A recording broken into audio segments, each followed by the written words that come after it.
சென்னை. சரி. பால் வெங்கடேஷ். பால் வெங்கடேஷ். சகோதரர் பால் வெங்கடேஷ்.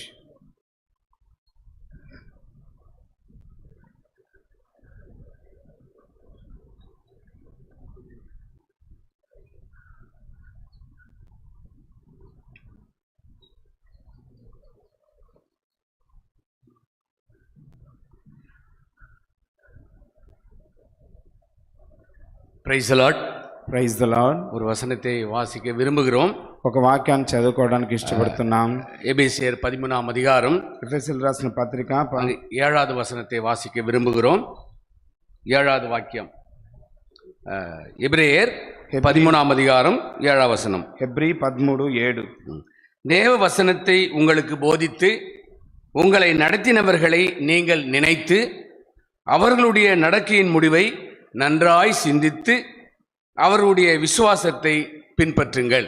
మీకు దేవుని వాక్యం బోధించి మీ పైన నాయకులుగా ఉన్న వారిని జ్ఞాపకం చేసుకొని వారి ప్రవర్తన ఫలమును శ్రద్ధగా తలంచుకొనొచ్చు వారి విశ్వాసమును అనుసరించుడి. எங்கள் அன்பாக நேசிக்கிற நல்ல ஆண்டவரே, சற்று நேரம் உடைய விலையேர் பெற்ற உடைய ஊழியக்கார அண்ணனுக்காக அவரை குறித்து ஆண்டவரே சாட்சி கொடுக்கும்படியாக அடிமை நீர் இந்த நாளிலே கொண்டு வந்தீர். எல்லில் வேணும் தகுதி இல்லாத எனக்கு நீர் தகுதிப்படுத்தினீர். இந்த உன்னத பாக்கியத்துக்காக நன்றி சொல்லி ஆண்டவராகிய இயேசு கிறிஸ்து நாமத்தினாலே ஸ்தோத்திரத்தோடு விண்ணப்பத்தை பிதாவே, ஆமென். இங்கே சொல்லப்பட்ட வார்த்தை, ఇక్కడ చెప్పబడిన వాక్యం, தேவ வசனத்தை உங்களுக்கு போதித்து దేవుని వాక్యం మీకు బోధించి உங்களை நடத்தினவர்களை நீங்கள் நினைத்து మిమ్మల్ని నడిపించిన వారిని మీరు జ్ఞాపకం చేసుకొని அவருடைய நடக்கையின் முடிவை వారి ప్రవర్తన ఫలమును நன்றாய் சிந்தித்து శ్రద్ధగా తలంచుకొనొచ్చు அவருடைய விசுவாசத்தை பின்பற்றுங்கள். వారి విశ్వాసమును అనుసరించుడి. கடந்த ஒரு 30 ஆண்டுகளுக்கு முன்பாக, గత 30 సంవత్సరాలకు ముందుగా அங்கே வேலப்பஞ்சாவடி அருகாமையிலே వేలపంచావడి ఆ యొక్క సమీపంలో நூம்பல் என்ற கிராமத்திலே, నూంబల్ అనే గ్రామంలో வெளிப்பிரசங்கத்துக்கு நாம் சென்றிருந்தோம். బహిరంగ సువార్తకు వెళ్ళాం. ஒவ்வொரு வாரமும் அண்ணா அவர்கள் எங்களோடு கூட வருவார்கள். ప్రతి వారం అంకుల్ మాతో వచ్చేవాడు. அப்பொழுது அந்த மழை நாட்கள், అదే వర్షపు దినాలవి, ஒரு ஸ்டாண்டு அங்கே முதல் ஸ்டாண்டு போட்டோம். మొట్టమొదటి స్టాండ్ వేసినాం. எல்லாரும் ஒரு அண்ணன் தான் அன்னைக்கு பேசுறாங்க. అన్న అంకుల్ అక్కడ ఆ దినాన్ని మాట్లాడుతున్నాడు. அப்ப முதலாவது ஜெபிப்பார்கள், మొట్టమొదటిగా ప్రార్థిస్తారు. எல்லாரும் வாலிப பிள்ளைகள், అందరూ యవనస్తులు. அண்ணன் எல்லாம் ஒயிட், ஃபுல்லா ஒயிட்டா தான் இருக்கும். అంకుల్ ఎప్పుడు వైట్ అండ్ వైట్ లోనే ఉంటాడు. எல்லாம் மழை பெஞ்ச ஒரு சகதியா இருக்கும். మరి అక్కడ వర్షం పడింది కాబట్టి బురదగా ఉంటుంది. ஜபம் என்று சொன்ன உடனே, ప్రార్థన చెప్పిన వెంటనే முழங்கால் படித்தார். ఆ వెంటనే మోకాలు వేసినాడు. இதை நான் கவனித்துக் கொண்டிருந்தேன். దీన్ని గమనిస్తూ ఉన్నాను. அநேகர் யோசிக்கிறாங்க, செருப்பு கை போடுறாங்க, இப்படி பண்றாங்க, ஒருத்தர் முட்டி போடல. మరి అందరూ మరి ఆ విధంగా చూస్తున్నారు, పై కింద చూస్తున్నారు, చెప్పులు వదులుతున్నారు, కానీ ఎవరు మోకాళ్ళు వేయలేదు. உடைய அண்ணன் முட்டி போட்டு உடனே அடியே நானும் போட்டு விட்டேன். అన్న మోకాలు వంగిన వెంటనే నేను కూడా మోకాలు వేసినాను. அது செம்மண் ரோடு, అది మరి ఎర్రమట్టి రోడ్. అది அவருடைய வெள்ளை பேண்ட், అది మరి తెల్లటి ప్యాంట్. అది அந்த முட்டியெல்லாம் ஒரே செம்மண், சிகப்பு கலர். అది అది మరి ఎరుపు రంగు మట్టి కాబట్టి మొత్తం ఎర్రగా అయిపోయింది ప్యాంట్. அதை அவர் பொருட்படுத்தவில்லை. అది దాన్ని ఒక లెక్కగా ఎంచలేదు. அப்பொழுது நான் யோசித்தேன், అప్పుడు నేను ఆలోచించినాను, யாரும் முழங்கால் போட்டு விடுதில்லை ரோட்ல. మరి ఎవరు మోకాలు వేయలేదు రోడ్డు మీద. நம்முடைய சபையின் தரிசனம், మన యొక్క సంఘ దర్శనం, பக்சிங் மூத்த சகோதரிய தரிசனம், మన బక్సింగ్ గారు పెద్ద సహోదరి యొక్క దర్శనం. முழங்கால் நின்று கர்த்தர் அங்கே ஜெயத்தை பெற்றுக்கொள்ள முடியும். మరి మోకాళ్ళ మీద ఉండి మాత్రమే విజయాన్ని పొందగలం. அதிலிருந்து நான் கற்றுக்கொண்ட பாடம், దాంట్లో నేర్చుకున్న యొక్క పాఠం ఇది. அடிக்கடி என்னிடத்தில் சொல்வார்கள், మాటి మాటికి చెప్పేవాళ్ళు, முழங்கால் మోకాళ్ళు, முழங்காலிலிருந்து வேதத்தை வாசிக்க வேண்டும், మోకాళ్ళ మీద వాక్యాన్ని చదువుకోవాలి. அதுதான் எனக்கு கற்றுக் கொடுத்த பாடம். అది నాకు నేర్పించిన ఒక పాఠం. அவர் அதை நடத்தி காட்டினார். దాన్ని అక్కడ ఆయన చేసి చూపించినాడు. அவர் அடக்கையின் என்ன சொல்லப்பட்டிருக்கிறது, உங்களை நடத்தினவரை நினைத்து, మరి మిమ్మల్ని నడిపించిన వారిని జ్ఞాపకం చేసుకొని, எங்களுக்கு முன்பாக யாரோ நடத்தி காட்டினார். మా ముందు ఆయన మరి చేసి చూపించినాడు. எல்லாருக்கிட்ட 45 பேர் இருக்கிறோம். అక్కడ దగ్గర మేము 45 మంది ఉన్నాం. அப்படியே சிகப்பா இருக்குது. ఆ ప్యాంట్ అంతా ఎర్రగా అయిపోయింది. அவர் டோன்ட் கேர், அதை பத்தி கவலைப்படவில்லை. దాన్ని ఆయన లెక్క చేయలేదు. அதை நான் கற்றுக்கொண்டேன், దాన్ని నేను నేర్చుకున్నాను. எங்களை எப்படி ஜெபிக்க வேண்டும், பயிற்றுவிக்க வேண்டும், அந்த வெளிப்பிரசங்கத்திலே கற்றுக் கொடுத்தார். మరి మేము ఏ విధంగా ప్రార్థించాలి, ఏ విధంగా బోధించాలి అనే ఆ యొక్క శిక్షణ మాకు ఇచ్చాడు. அந்த வெளிப்பிரசங்கத்தின் ஊழிய நிமித்தமாக ఆ బహిరంగ సువార్త నిమిత్తము அநேக சபைகள் அங்கு உருவாக்கப்பட்டது. అక్కడ అనేక సంఘాలు నిర్మించబడ్డాయి. இன்றும் அது நடந்து கொண்டிருக்கிறது. ఈ దినం కూడా అది ఆ విధంగా జరుగుతూ ఉంది. அடுத்த ஒரு காரியம், తర్వాత ఇంకొక విషయం, ஒரு முறை ఒకసారి என்னுடைய மகன், నా కుమారుడు, அவன் அண்ணன் மெசேஜ் எடுத்துக்கொண்டிருக்கிறாங்க. అంకుల్ అక్కడ వర్తమానం పంచుకుంటున్నాడు. அவனுடைய வாட்ச் அது லூஸா இருக்கும். ఆ వాచ్ అది లూజ్ గా ఉంది. அது இப்படி லூஸா பெருசா இருக்கவங்க இப்படி திருப்பி விட்டுட்டான். మరి అది లూజ్ గా ఉంది, పెద్దదిగా వేలాడుతున్న దాన్ని బట్టి తను తిప్పుకున్నాడు. உடனே கவனித்து వెంటనే గమనించి, இன்பராஜ் நான் இப்போ இன்னும் 5 நிமிஷம் முடிச்சிருவேன், நீ டைம் பார்க்காத. నేను 5 నిమిషాల్లో ముగిస్తాను, టైం చూడొద్దు. இவனுக்கு ஒரே வயது ஆயிடுச்சு, இன்னும் நான் ஒன்னையும் பார்க்கலையே அப்படின்ட்டு. నేను ఏం చూడలేదు అని భయపడ్డాడు. உடனே அங்கே டேபிளுக்கு சாப்பிட கூப்பிட்டு உட்கார வச்சோம். మరి మరి బల్ల వేసి అక్కడ భోజనానికి కూర్చుని పెట్టాం. எனக்கு ஏன் டேபிள் போட்டு வச்சிருக்கீங்க? నాకెందుకు బల్లేశారు? அங்க என்ன சாப்பாடு போட்டிருக்கீங்க? అక్కడ ఏం భోజనం వేస్తున్నారు? என்னுடைய மகன் சொன்னான், నా కొడుకు చెప్పాడు, అంకుల్ அங்க உள்ள என்ன சாப்பிடுதோ அது உங்களுக்கு இங்க இருக்கு. అక్కడ లోపల వాళ్ళు ఏం తింటున్నారో అదే మీకు ఇక్కడ ఉంది. உங்களால உட்கார முடியாது, మీరు కింద కూర్చోలేరు. அப்படியா? ఆ విధంగానా? அப்புறம் அந்த நேரத்துல மறுபடியும் வாட்ச் இப்படி தூக்கி விட்டான். మరి ఆ సమయంలో మళ్ళీ వాచ్ ని ఈ విధంగా తిప్పుకున్నాడు. என்னப்பா இங்க கூட டைம் பாக்குற அப்படின்னாரு. ఇక్కడ కూడా టైం చూస్తున్నావు ఏంటి అన్నాడు. இல்ல அங்க இது லூசா இருக்கு, ஓடல, அதனால இது இப்படி தொங்குது, இப்படி திருப்பி விட்டேன். మరి లేదు, ఇది లూజ్ గా ఉంది, పని చేయట్లేదు, దానికి ఊరికే తిప్పుకున్నాను అన్నాను. அப்ப உடனே கேட்டாரு, இன்பராஜ், వెంటనే అడిగాడు, ఇన్బరాజ్ నన్ను క్షమించు. అంకుల్ என்ன நீங்க என்ன போய் மன்னிப்பு கேக்குறீங்க? అంకుల్ ఏంటి మీరు నన్ను క్షమాపణ అడుగుతున్నారు? நான் சபையில உன்னை நான் சத்தம் போட்டேன், டைம் பார்க்க நான் முடிச்சிடுவேன்னு சொல்லிட்டு நம்மகிட்ட సంఘంలో నేను గద్దించాను, సమయం చూస్తున్నావు, నేను ముగిస్తాను అన్నాను. என்ன மன்னிச்சிடுன்பா. ఇన్బా నన్ను క్షమించు. అంకుల్ நீங்க சொல்லக்கூடாது. అంకుల్ మీరు చెప్పకూడదు. இல்ல நான் தெரியாம தானே சொன்னேன், அது வாட்ச் ஓடலையே. నేను తెలియకుండా చెప్పాను కదా, నీ వాచ్ పని చేయలేదు కదా. టైం தான் பார்த்து நான் நினைச்சுக்கிட்டேன். నువ్వు సమయాన్ని చూస్తున్నావని అనుకున్నాను. వెరీ సారీ ఇన్బరాజ్, చాలా క్షమాపణ కోరుతున్నాను అన్నాడు. எத்தனை முறை சொல்லுவீங்க అంకుల్, ఎన్నిసార్లు చెప్తారు? என்னுடைய தகப்பனுக்கு மேலாக நீங்க இருக்கிறீங்க, నా తండ్రి కన్నా పైన మీరున్నారు.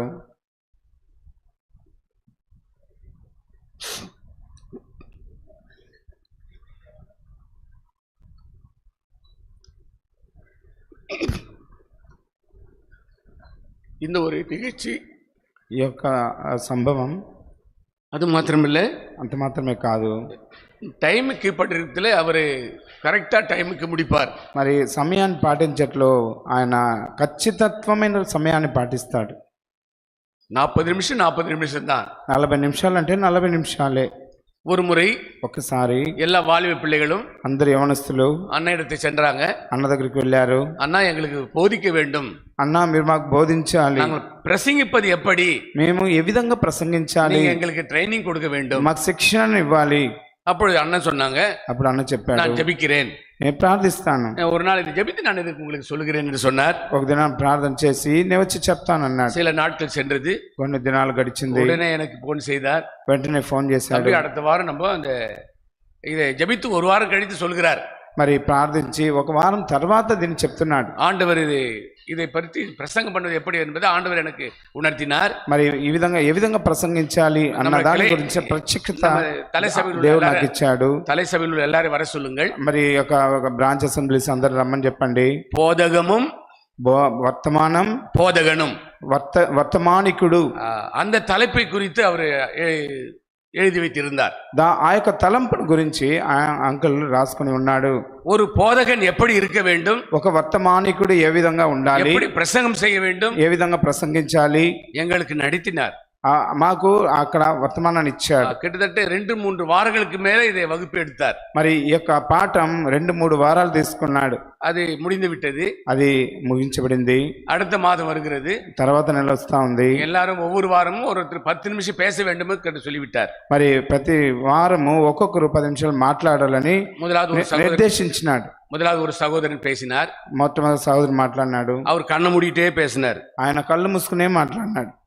பேசி முடிச்சுட்டு போய்விட்டார். ఆయన మాట్లాడి ముగించి వెళ్ళిపోయాడు. இன்னொரு சகோதரன் பேசினார். ఇంకొక సహోదరుడు మాట్లాడాడు. முதலாவது ఇంట్రడక్షన్ கொடுத்தார். మొదటగా ఆ యొక్క పరిచయం ఇచ్చాడు. அதுக்கப்புறம் செய்தி ஆரம்பித்தார். దాని తర్వాత వర్తమానం ప్రారంభించినాడు. அப்போ நான் அருகாமையிலே உட்கார்ந்து கொண்டிருக்கிறேன். అప్పుడు నేను దగ్గరగా కూర్చొని ఉన్నాను. அந்த செய்தி அருமை சகோதரர் கொடுத்து கொண்டிருக்கிறார். అక్కడ సహోదరుడు ప్రేమైన సహోదరి వర్తమానం ఇస్తున్నాడు. అన్ననుடைய కళ్ళుகளிலே అన్న కళ్ళల్లో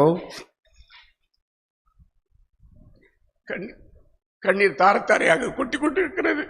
ఆ కన్నీళ్లు అట్లే కారుతా ఉంది. அப்படிதான் எங்களை வளர்த்தார். ఆ విధంగా మమ్మల్ని పెంచినాడు. இப்பேற்பட்ட ஒரு அருமையான எங்க அண்ணா அடிக்கடி சொல்லுவார், ஏதாவது நாங்கள் கிஃப்ட் கொடுத்தா கூட வாங்க மாட்டார். ఇంత అద్భుతమైన అన్న, మా ప్రియమైన అన్న, ఈ విధంగా ఏదైనా బహుమానం ఇచ్చినా కూడా తీసుకోడు. நம்ம எல்லாரும் ஒரே குடும்பத்தில் இருக்கிறோம்ப்பா, మనమందరం ఒక్క కుటుంబంలో ఉంటున్నాం, எதுக்கு காணிக்கை என்றுவார். దీనికి ఎందుకు కానుకలు ఇస్తున్నావు అంటాడు. வாங்கவே மாட்டார், తీసుకోడు. நம்ம எல்லாம் ஒரே குடும்பம், మనమందరం ఒక్క కుటుంబం. எனக்கு சொந்தக்காரம் என்று சொன்னால் இந்த பூந்து பாகத்தில் இருக்கிற சபையார் தான் சொல்லுவார்.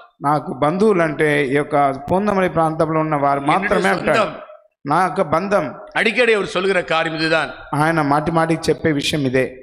அருமையான கர்த்தருடைய பிள்ளைகளே, ప్రియమైన దేవుని యొక్క పిల్లలారా, అనేక కార్యங்கள் இருக்கிறது, ఇంకా అనేకమైన విషయాలు ఉన్నాయి. అడికడిది எங்க சொன்னாலும் అన్న ఇది ஒரு வார்த்தை சொல்லுவாங்க. మాటి మాటికి ఏది చెప్పినా ఈ యొక్క మాటను ప్రస్తావిస్తా ఉంటారు. இந்த அளவுக்கு நான் ஊழியத்தை நிறைவேற்றி கொண்டிருக்கிறேன் என்று சொன்னால், ఇంతవరకు నేను ఈ యొక్క పరిచర్యను నిర్వర్తిస్తున్నాను అంటే அருமையான சாரா தான் சொல்லுவாங்க. ప్రియమైన సారా అని చెప్పేవాడు. என்னுடைய மனைவிதான் என்னுடைய கண்கார்டன்ஸ் என்று சொல்வார்கள். మరి నా యొక్క భార్యే నన్ను మరి దృష్టించింది నా పైన. எதை கேட்டாலும் అక్క ఉడనడిயாக அதுக்கு ఆన్సర్ சொல்வார்கள். ఏమి అడిగినా వెంటనే ఆంటీ సమాధానం ఇస్తాను. அந்த வசனம் எங்க இருக்குது உடனே అక్క சொல்வார்கள். ఆ వాక్యం ఎక్కడుందో వెంటనే ఆంటీ చెప్పేదట. அது மாதிரி அங்க திருமண நாட்களில் இதெல்லாம் சொல்லுவார்கள். మరి పెళ్లి ఆ యొక్క వర్తమాన సమయంలో మరి పెళ్లి జరిపించేటప్పుడు ఇవన్నీ చెప్పేవాడు. அது మాత్రమல்ல, అంత మాత్రమే కాదు, கடைசி சொல்லி முடிக்கிறேன். నేను చివరిగా ఒకటి చెప్పి ముగిస్తాను. இன்றைக்கு சபை திருவேற்காடு பெரிசா சபை உருவாக்கி இருக்குது என்று சொன்னால், ఈ యొక్క తిరువేర్కాడులో ఒక పెద్ద సంఘం నిర్మించబడ్డదని చెబితే, அவருடைய முழங்கால் யுத்தம், ఆయన మోకాళ్ళ యుద్ధం. அவர் அந்த முழங்கால் போட்டதினாலே, అక్కడ ఆయన మోకాళ్ళు వేసిన దాన్ని బట్టి అనేక కర్తృடைய పిల్లలు எல்லாம் సభைக்கு கொடுத்தார்கள். అనేక మంది దేవుని పిల్లల్ని సంఘానికి ఇచ్చాడు. ஆமா, யாரு கொடுத்தான்னு எனக்கு மட்டும் தான் சொல்லுவாங்க. మరి ఎవరు ఇచ్చారు అది யாருக்கும் சொல்லக்கூடாதுன்னு சொல்வார்கள். ఎవరికి చెప్పకూడదని చెప్తారు. கர்த்தருக்கு தெரிந்தா போதும், అది దేవునికి తెలిస్తే చాలు. கடைசியாக ஒரு சொன்னார், చివరిగా ఒకటి చెప్పాడు, பால் நீ ஒரு லெட்டர் எழுதிட்டு வரணும்பா, எனக்கு ఒక ఉత్తరం రాసుకొని రావాలి. నాకు என்ன லெட்டர் அங்கிள்? ఏంటి నా లెటర్? டிஸ்க்ளைமர் நீ பேப்பர்ல போட்டு அடிச்சு எடுத்துட்டு வா. டிஸ்க்ளைமர், உரிமை கோர மாட்டேன், నేను దీని మీద ఇలాంటి హక్కు నేను కలిగి ఉండను. இந்த திருவேற்காடு சொத்து என் பேர்ல இருக்கிறது. ఈ యొక్క మరి యొక్క తిరువేర్కాడు సంఘం నా పేరు మీద ఉంది. நாளைக்கு என் பிள்ளைகள், రేపటి దినాన నా పిల్లలు, என்னுடைய பேர பிள்ளைகள், నా యొక్క మనవళ్ళు உரிமை கொண்டாட முடியும், మరి హక్కు మరి దీని మీద కలిగి ఉండవచ్చు. அந்த லெட்டர் அடிச்சுட்டு வானார். ఆ యొక్క లెటర్ని తీసుకుని రా అన్నాడు. போயிட்டு கோர்ட்ல அடிச்சுட்டு வந்து వెళ్ళి మరి కోర్టులో ఆ లెటర్ తీసుకుని எடுத்து கையெழுத்து போட்டு கொடுத்தார். మరి వెంటనే ఆ యొక్క దాని మీద సంతకం పెట్టి, பால் என் பேர்ல இருக்க கூடாது, పాల్ నా పేరులో ఉండకూడదు. ஆமா, என் பிள்ளைங்க நாளைக்கு வந்து உரிமை கொண்டாட கூடாது. నా పిల్లలు రేపటికి கர்த்தருடைய பிள்ளைகள் கொடுத்த வெகுமதினாலே கிஃப்டாலே இந்த சபை இடம் வாங்கப்பட்டது. దేవుని పిల్లలు ఇచ్చిన ఆ యొక్క గిఫ్ట్స్ ద్వారా మాత్రమే ఈ యొక్క సంఘం எனக்கோ என் சந்ததிக்கோ உரிமை கோர முடியாது, இதன் மூலமா உறுதி அளிக்கிறேன் என்று கழித்து போட்டு கொடுத்தார். ఈ సంఘానికి నేను నా యొక్క వంశము ఎలాంటి హక్కు కలిగి ఉండదు అని రాసి సంతకం పెట్టి ఇచ్చాడు అంకుల్. அது மாதிரி இந்த ఉన్నతமான దేవుடைய మనుஷன், ఇంట్లో ఇలాంటి ఉన్నతమైన దేవుని యొక్క దాసుడు, இன்றைக்கு அவருடைய கிரியைகள் எல்லாம் அவரோடு கூட போய் கொண்டிருக்கிறது. ఆయన క్రియలన్నీ లోకమంతా వినబడతా ఉంటున్నది. இன்றைக்கு நான் நிற்கிறேன் சொன்னால், నేను ఇదనా ఇక్కడ నిలబడుతున్నాను అంటే சத்தியத்தில் வழி நடத்தினார்கள். ఆయన నన్ను సత్యంలో నడిపించినాడు. இப்படி நடக்க வேண்டும் சொல்வார்கள், ఈ విధంగా నడవాలని చెప్పాడు. ఇది మరి செய்தால் நான் மீட்டிங் வரமாட்டேன், మీకు మీద ఆ విధంగా చేయాలి, ఆ విధంగా చేయకుండా ఉండద్దు. அப்படி கண்டிப்போடு எங்களை வழி நடத்தினார். ఆ విధంగా మరి శిక్షించి మమ్మల్ని నడిపించినాడు. అన్బోడు విచారిపార్. మరి ప్రేమతో మమ్మల్ని ఆదరించేవాడు, విచారించేవాడు. అది మాత్రమల్ల, అంత మాత్రమే కాదు, అర్మియా అన్ననుడియ ప్రియమైన అన్న యొక్క கடைசி 2-3 வருஷங்கள் முன்பாக 2-3 సంవత్సరాల ముందుగా ஒரு பெரிய பாக்கியத்தை எனக்கு கொடுத்தார். గొప్ప ధన్యత నాకు ఇచ్చాడు. ஏன்னா அவருடைய துணியெல்லாம் தூக்க முடியாத ஒரு பாக்கியத்தை எனக்கு கொடுத்தார். ఆయన బట్టలు ఉతికే ఆ యొక్క ధన్యత నాకు ఇచ్చాడు. அது ஒரு பெரிய பாக்கியம். అది గొప్ప ధన్యత. ஒரு ஊழியக்காரனுக்கு பணிவிடை செய்வதற்கு எனக்கு கொடுத்த ஒரு பாக்கியம். మరి దేవుని యొక్క సేవకులకు పని చేయట పిల్లలకు ఇచ్చిన భాగ్యం అది. அந்த துணியெல்லாம் எடுத்து போய் கொடுக்கும் பொழுது బట్టలంతా తీసుకుని వెళ్ళి ఇచ్చేటప్పుడు, அண்ணா இந்த துணியில இந்த பணம் இருந்ததுன்னா, అంకుల్ ఈ యొక్క బట్టల్లో ఈ డబ్బులు அது ఉన్నాయి, எனக்கு சொந்தம் கிடையாது, உனக்கு தான். అది నాకు సొంతమైంది కాదు, నీకే. அதனால இவ்வளவு பெரிய பாக்கியத்தை அண்ணன் மூலமாக ஆண்டவர் நான் பெற்றுக்கொண்டிருக்கிறேன். ఇంత గొప్ప ధన్యత అన్న ద్వారా నేను పొంది ఉన్నాను. அவருடைய வழியை இன்றைக்கு நாங்கள் பின்பற்றி கொண்டிருக்கிறோம். ఆయన చూపించిన మార్గాన్ని ఈ దినం కూడా మేము அவர் వెంబడిస్తున్నాం. எங்களுக்காக முன்மாதிரி காண்பித்தார். ఆయన మాకు ఆ యొక్క ముందు మార్గాన్ని அவர் చూపించి, எங்களுக்காக మాకు நடத்தி காட்டினார். ఆయన మా కొరకే నడిపించి చూపించినాడు. அவர் நடத்தி நாங்க கண்டோம். ఆ యొక్క నడిపించిన ఆ యొక్క మార్గం, இந்த உன்னதமான சத்தியத்தை ఈ ఉన్నతమైన సత్యాన్ని கர்த்தர் நமக்கு ஆசீர்வதித்து வழிநடத்துவாராக. దేవుడు మన ఆశ్రయించి నడిపించును గాక. Next, brother Madhu Babu, God servant. Madhubabu, God servant.